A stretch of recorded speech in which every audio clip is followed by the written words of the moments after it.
Hey everyone, welcome back to the channel. This is a little bit of a bonus video, mainly because I'm already set up here and I'm just kind of free talking. I don't have a script or anything, but I just wanted to get on here and talk about some things that, if you've followed my channel for a while, or if you looked at, you just recently subscribed and noticed that there was like a big 3-year gap between when I was posting. The reason for that is because there was a time when I was in pharmacy school. So before I went to pharmacy school, I was doing a lot of art videos and soap making and all that stuff. And to be honest, I'm not as into art as I was before. I mean, I love art and I'll still draw, but sometimes like with a lot of those different mediums, it's hard for me to just like get motivated to set it up and all that stuff. But I still like soap making, so I still do soap making, and you'll still see soap making videos on my channel. But at any rate, back in 2019, I was working for a major company, and I wasn't really happy with the work I was doing. I loved the people that I worked with, but I wasn't terribly satisfied with the type of job. I was and hold on to your seats, I was a gas absorption analyst. So what I did was I analyzed basically it was a carbon catalyst for a chemical process that this company uses for their product. And it was sprayed with a precious metal, and I had to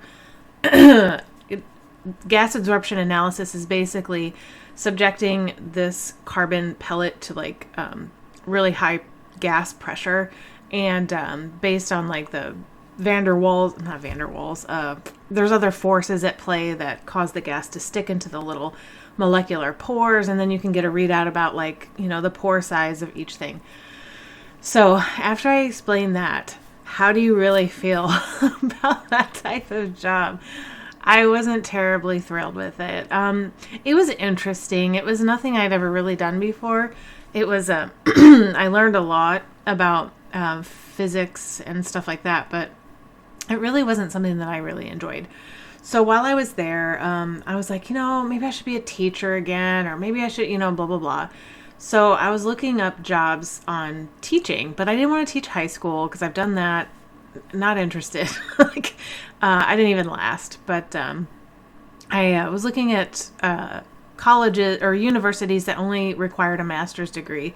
In the science industry, it's kind of hard to get a teaching position unless you have a PhD. But there are some very few like community college roles and stuff like that that will let you have a master's and teach. So I found a position open at St. Louis College of Pharmacy.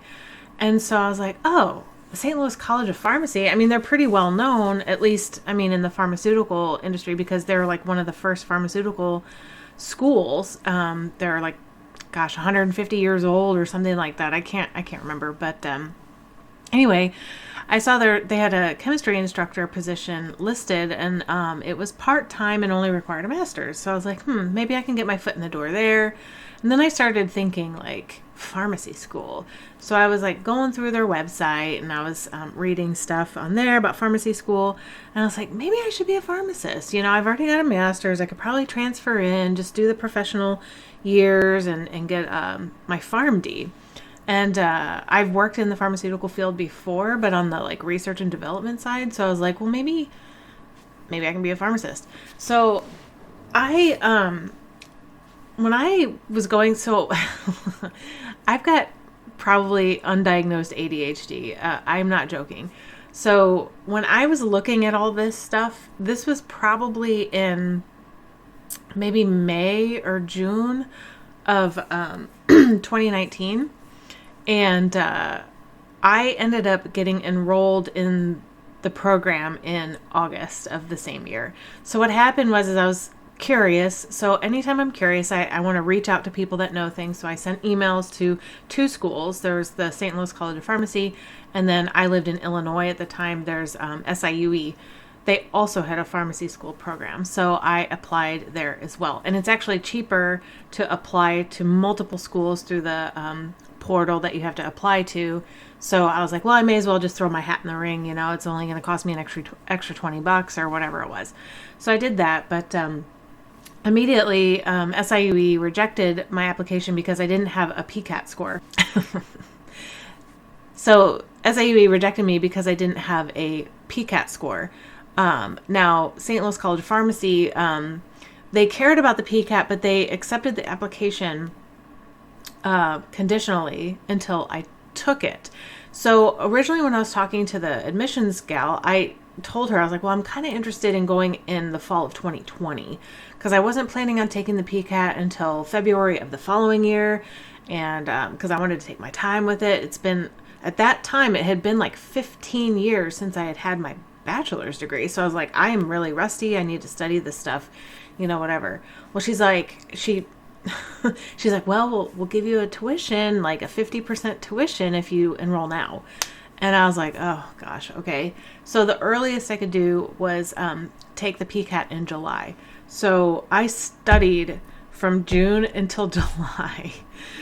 1 month of studying for this PCAT to cover or to, dust off my rusty brain of 15 years. And I ended up taking the PCAT July 12th or something like that. And I got like a 75 on it, I think. I can't remember. I do have a video about it. But actually that's considered a pretty decent score because I was told that they wouldn't even consider me unless I had at least a 60 on it. So I had like a 70 something. But anyway, so long story short, I ended up enrolling immediately. So I had started that job at the big company in February of that year. And then I ended up enrolling in pharmacy school of August of the same year. So all that thinking and pondering and talking and test taking, and not only that, but I was also missing a prerequisite. So even before I took the PCAT, it was like during that time in the summer, I went to classes on my lunch break at work because I had to take organic chemistry too. And so I took that at the community college, and gosh, that was tough. That was really hard on my brain. I passed. I barely squeaked it by, but I passed. And so it counted. And so then I was able to get into the class or into the program. So anyway, it was just like a whirlwind. Like I said, I started in February, took a whole course, a summer course, took a PCAT and whatever. And my old brain, I just had to gas it up and get it going again. And then I got into the program. So once I was in there, I met all these people that were also transfers. And it was a good time. I had fun with them. The classes were difficult. They were, I was still working at the time, but my big company, they said, they could let me work part-time while I went to school and everything. But then I ended up not renewing my contract the following February so that I could just focus on school. But I did still get the position as the chemistry instructor. So interestingly enough, I was teaching at the school that I was attending. So my badge was kind of cool. It said, faculty, student faculty on it, which people don't typically have that on there. But I don't know. I thought that was kind of cool. But that was easy enough because I would just teach in between my own classes. So it didn't really take out of my time. It was just like one of those easy jobs that I was already there. No big deal. And plus, it was the same subject that I was doing. So it was really easy, but I really liked doing that. So anyway, so at the end of 2019, we all know what happened. And it was spring break. So in March of 2020, we all went on spring break and we all got notices from from the school that said, don't come back. We're going to just continue courses on Zoom. So we all know that there was a huge learning curve with using Zoom in classes and stuff like that. And man, it was not easy. But to add a little bit more fuel to the fire, even before we went online, I was kind of dissatisfied with the school, like the education that I was receiving at the school. So I had thought, well, maybe I should transfer. One thing that, one thing about pharmacy school, and I'm assuming med school, any kind of like medical, professional school, you don't transfer mid program. So in pharmacy school, if you start straight out of high school, you're basically either going 6 or 7 years, depending on the school. And in the meantime, you're getting your bachelor's degree and you're also getting your pharmacy degree. Well, I already had a degree. I also already had a master's. So I already had like 6 years of education already. And I had to do an additional 4 years for that professional set. And that's fine because I'm not the only one that was doing that. There were other transfers in there with me.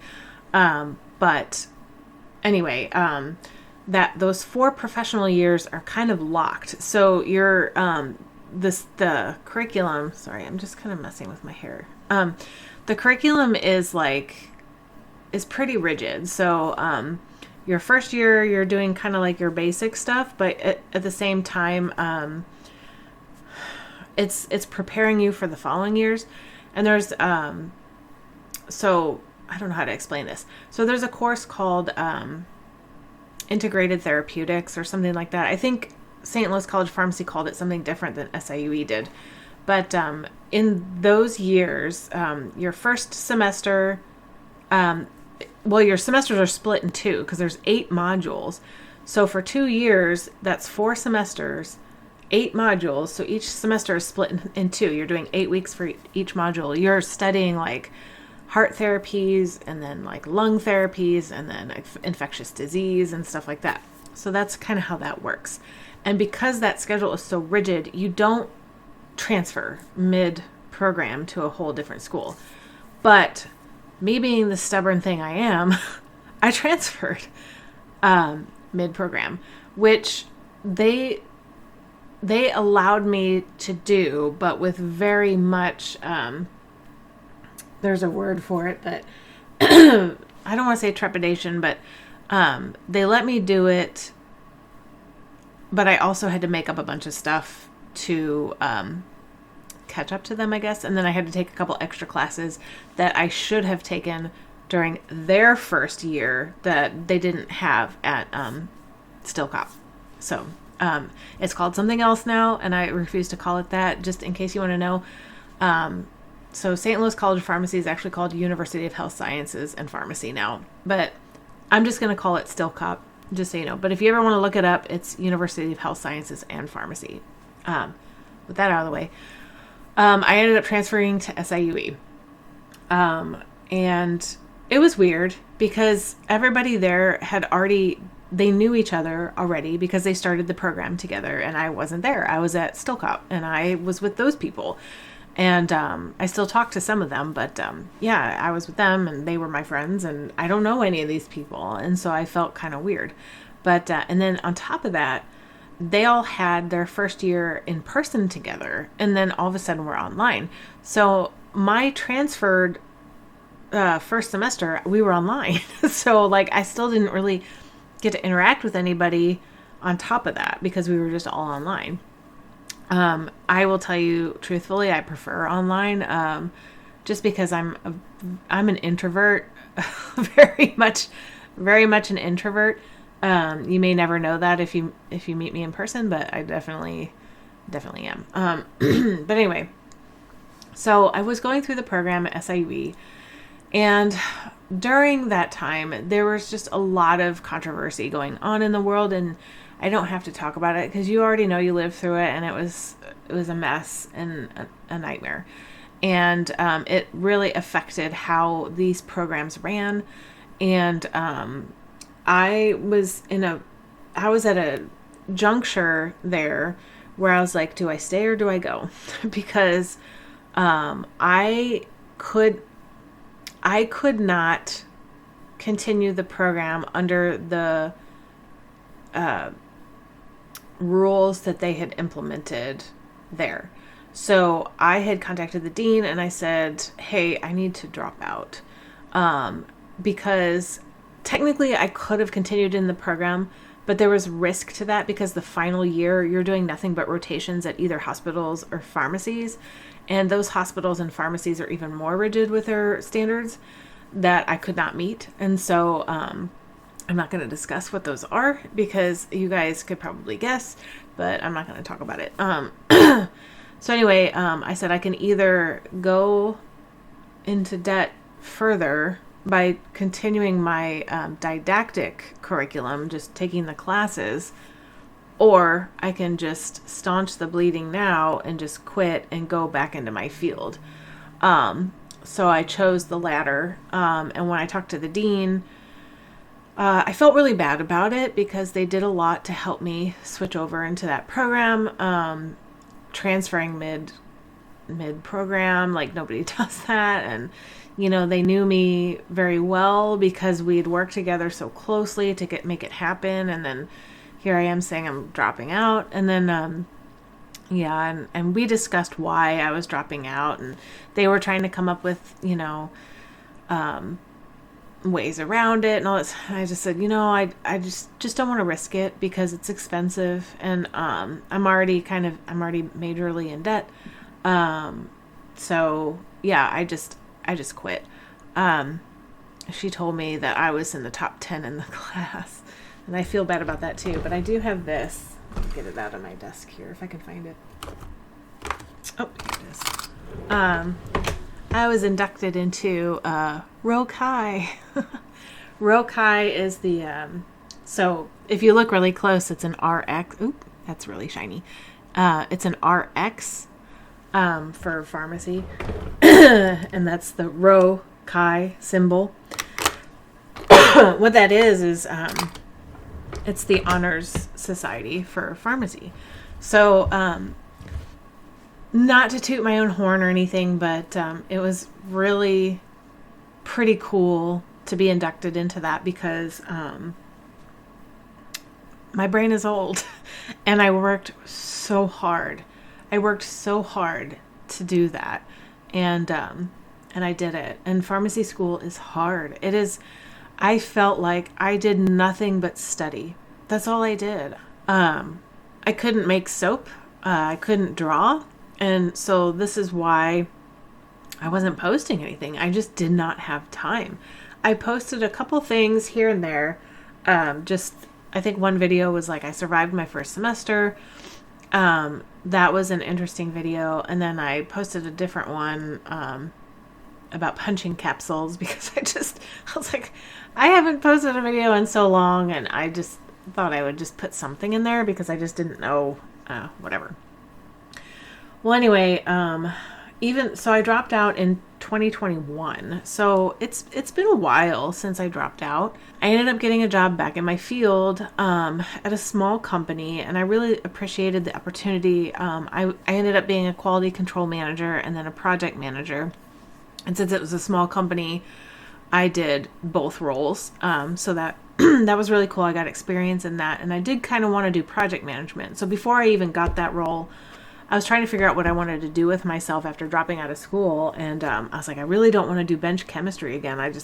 I am tired of it. I did it for 20 years and I'm done. You know, I'm just over it. And so project management, I started doing like an online Coursera, I think is what it's called, a course on that. So I studied that and I got a little certificate, but it wasn't like an official certificate. You have to go through the Project Management Institute to get your official PMP. I did not do that, but I did take the classes that were required to get your PMP. So now that, so I'm still currently a project manager, but I'm at a different company. But anyway, so that first small company, I got that experience, which got my foot in the door to project management, which I'm really appreciative of. I'm still in contact with a lot of people at that company. I think the people there are really good people. I just felt like I had to leave because the finances there were just, the writing was on the wall there, and they're just very unstable. So I feel bad about that because I feel like I'm not saying once I left they fell apart because that's not the case, but once I left, a lot of bad stuff happened, and then and now they're building back up because I did a lot of things there. I did a lot, but no, I really appreciate them and whatever. So nothing negative to them, but I ended up leaving for a spinal implant company, and that was fascinating. But I was project manager there too. Learned a lot about engineering and medical devices. Then they got bought out, and so I lost my position there. And now I'm contracting again, but I'm at another big company that I used to work for. So it's really kind of neat to see the old people I used to work with and stuff like that. So it's kind of like gone for a full circle, but just with more debt. So unfortunately, but that's okay. I mean, I am who I am because of my experiences, and I wouldn't change it. And my husband, I mean, he always talks about how, I don't know, he just always talks about how talented I am and all that stuff. And I appreciate that, especially since I have really bad imposter syndrome about everything. Even when I published that book, I was excited to publish it. But then once it was out there, then my heart was like, oh my gosh, like I'm dumb. I don't know what I'm doing. My writing sucks. And I don't know, but I'm still writing, and I've got more stuff on the dock, and I'm hoping that I can publish some more stuff this year. I've got I got tons of stories going on at the same time. I need to focus. That's where the ADHD comes back in again. It's just like, gosh, I need to focus. So anyway, currently, what I am doing is working my full-time job, and it is work from home, so that's really nice. I don't have to. All that time I would spend traveling, I can spend doing other things for my business. I talked in another video that I started a business, so I did start the LLC Cliff Cave Books. I love it, and I named it after a park that we have nearby. And so every time we drive past the road to go to that park, it's called like Cliff Cave Way or something like that. I'm like, that's my whatever. Even though they came first. But it's just, I don't know, it's kind of cool. But anyway, so I started that LLC, and now I'm really starting to try to crank out some books, and hopefully I can make it, because again, this position that I'm in now, even though I love it, it is contract, and with contracts, there's no guarantee. I mean, there's no guarantee with anything, truth be told, but contracts are, I think, even more unstable than a permanent role. So I got to keep my options open.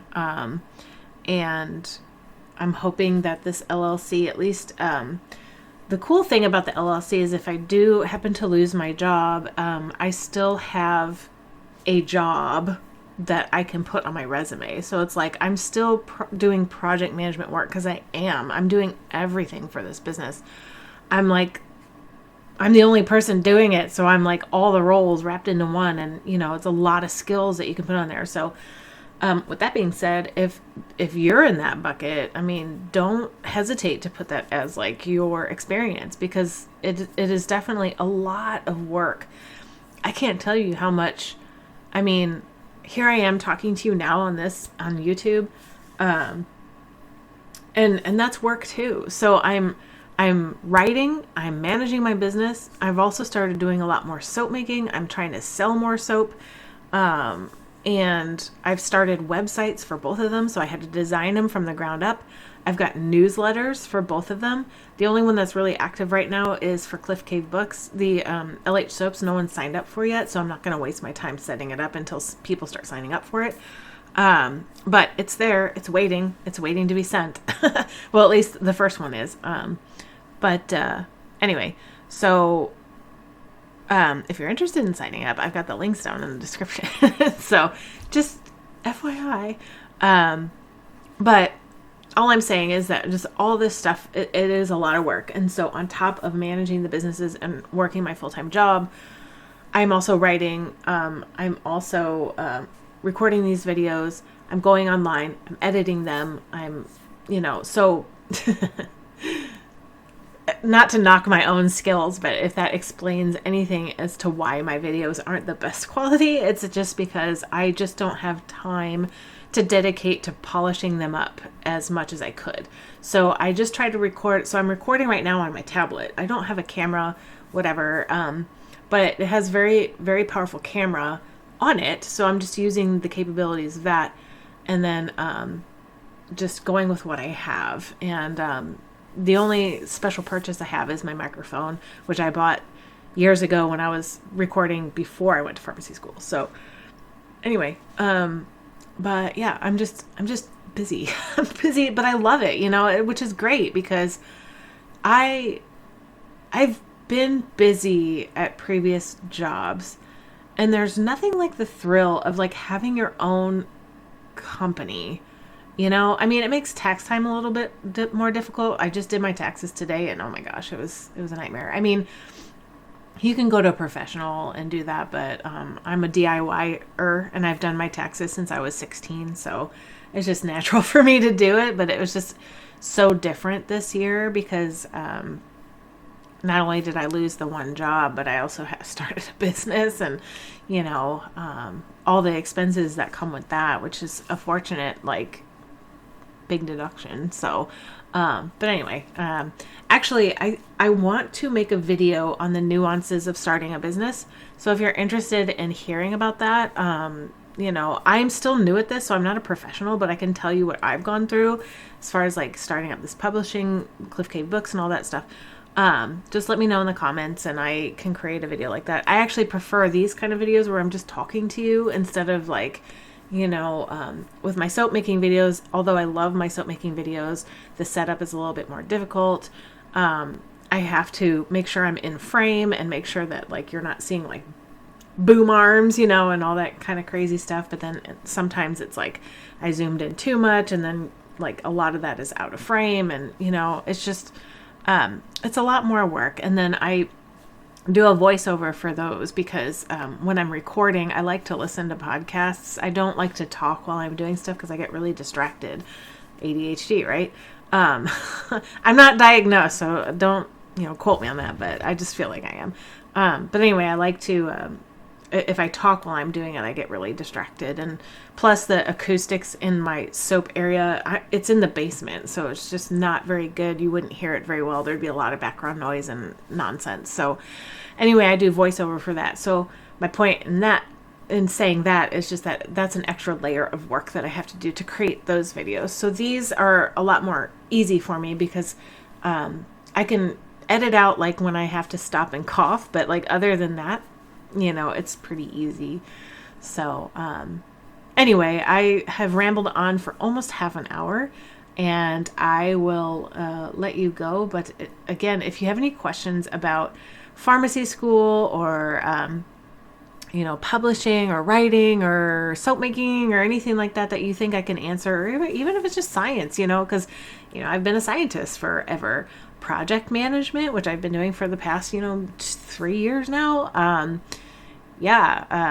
Just let me know. Just send it in the comments, and I'll try to answer as best as I can. I'm not a pro, or at least I don't like to think I know it all, but I'm a natural born teacher, so I like to teach, and just let me know. But anyway, I am going to stop now, and I will talk to you in the next one. Bye.